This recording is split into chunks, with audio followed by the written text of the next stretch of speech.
Alright, so Dano's holding the camera. This video is going to be a little thing that I learned that makes a big difference, which is that there is a difference in the strength of connection in the cells of the wood between how tightly one layer of cell is attached to the other versus how tightly one layer of growth rings is attached to each other.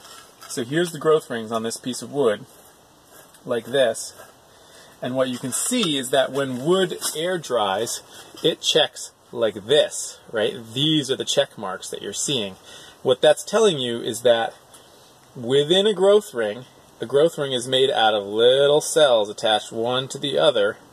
These bonds on this side, from cell to cell to cell to cell within the growth ring, are weaker than these bonds between cells from one growth ring to cells of another growth ring. Now, what that means is that when you carve a spoon that has this kind of orientation, where, like this, it has the concentric rings, the back of that spoon, let's assume you're looking at the back of the spoon and not the bowl, the back of that spoon, you are slicing one growth ring from the next.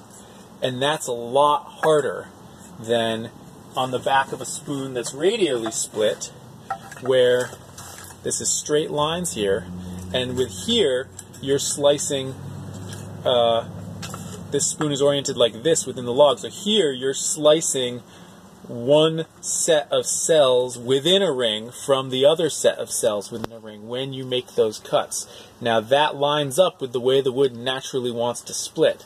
So the reason I'm talking about the back of the spoon is that's generally the widest part of the spoon that you're using your knife on, but also the back of the handle and the top of the handle also fall under this category. You can see that those tend to be wider than even the widest part of the size of the spoon.